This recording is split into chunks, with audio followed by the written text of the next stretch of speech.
मी कृपा राजेंद्र सबका सुपरफास्ट मध्ये आपलं स्वागत करते। बुलेटिनच्या सुरुवातीला मेट्रो सुपरफास्ट मध्ये शहरातील बातम्यांचे वेगवान अपडेट्स घेऊयात। ठाण्यातील म्हाडाच्या चितळसर मानपाडा येथील घरांच्या किमती रेडी रेकनर दरानुसार करण्याचे निर्देश एकनाथ शिंदेंनी दिले। 434 विजेता लाभार्थ्यांना कायम ठेवत उर्वरित सदनिकांची नव्यानं सोडत काढली जाणार आहे। स्वातंत्र्य दिनाच्या पार्श्वभूमीवर खरतर अमरावतीच्या दर्यापूर येथे स्मार्ट मीटरच्या विरोधात शिवसेना आक्रमक झाली आहे। महावितरण कार्यालयात धडक देत जबरदस्तीने मीटर बसवले तर आंदोलन करणार असा इशारा दिला।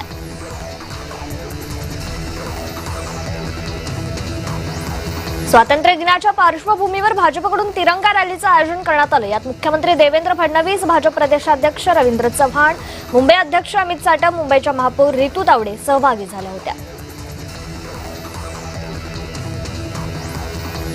भारतीय संस्कृतीमध्ये वेदांची भूमिका अत्यंत महत्त्वाची आहे। युवकांनी वेदांचे मूल्य आपल्या जीवनात आत्मसात करावं असं आवाहन राज्यपाल जिष्णुदेव वर्मा यांनी केले। ते नाशिकमध्ये बोलत होते।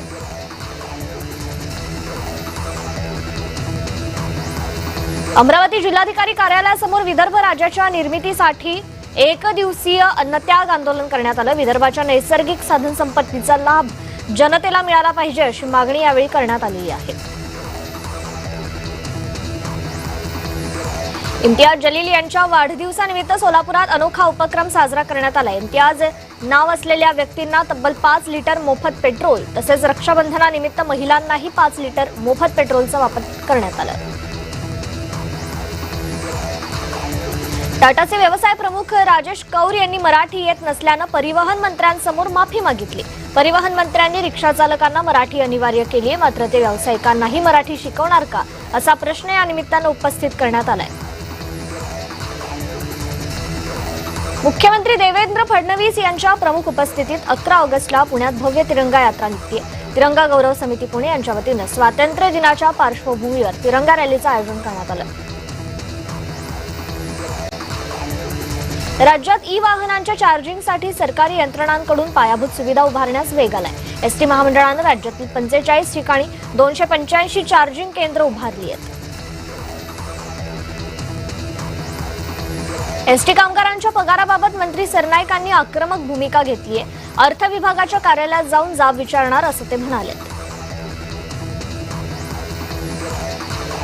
ठाणे बस स्थानकात खड्ड्यांचं साम्राज्य झालंय। अनेक प्रवाशांनी यावर नाराजी व्यक्त केली आहे। परिवहन मंत्री प्रताप सरनाईकांचं याकडे दुर्लक्ष होत आहे का असा सवाल उपस्थित करण्यात आलाय। भिवंडी पारोळा रस्त्यावरील प्रवास धोकादायक बनलाय। रस्त्यावरील अनेक पूल जुने झालेत। या पुलांवर संरक्षक कठडेही नाहीयेत, त्यामुळे रस्ता धोकादायक ठरलाय।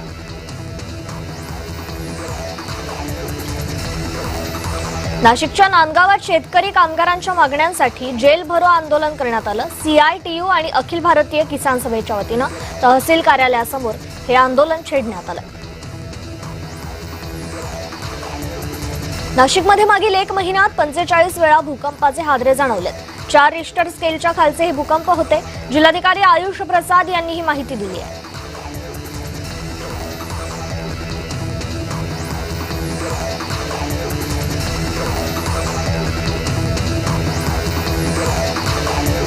नाशिकच्या मालेगावात नागरी सुविधांसाठी आंदोलन करण्यात आलं। महानगरपालिकेत भीक मागो आंदोलन करत निषेध व्यक्त करण्यात आला। नौदलाच्या 10 पाणबुड्यांसाठी मुंबई पालिका अपघात विमा काढणार आहे। वर्ष 2026-27 करता 10 व्यक्तींसाठी प्रत्येकी 50 लाख असा एकूण 5 कोटी रुपयांचा विमा उतरवला जाणार आहे। भाजप नेते संजय सिंग ठाकूर यांच्या हस्ते कर्करुग्णांना अन्नदान करण्यात आलं। शिव कोळीवाडा येथील श्री संत गाडगेबाबा महाराज आश्रमात कर्करुग्णांसाठी अन्नदान करण्यात आलं।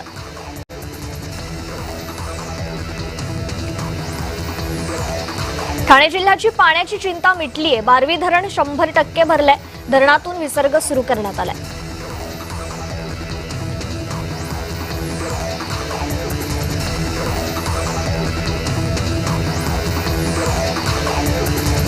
मुंबईची पश्चिम रेल्वेची उपनगरीय लोकल सेवा तांत्रिक बिघाडामुळे काही काळासाठी विस्कळीत झाली होती। रेल्वे कर्मचाऱ्यांनी बिघाड दुरुस्त करण्यासाठी युद्धपातळीवर प्रयत्न केले।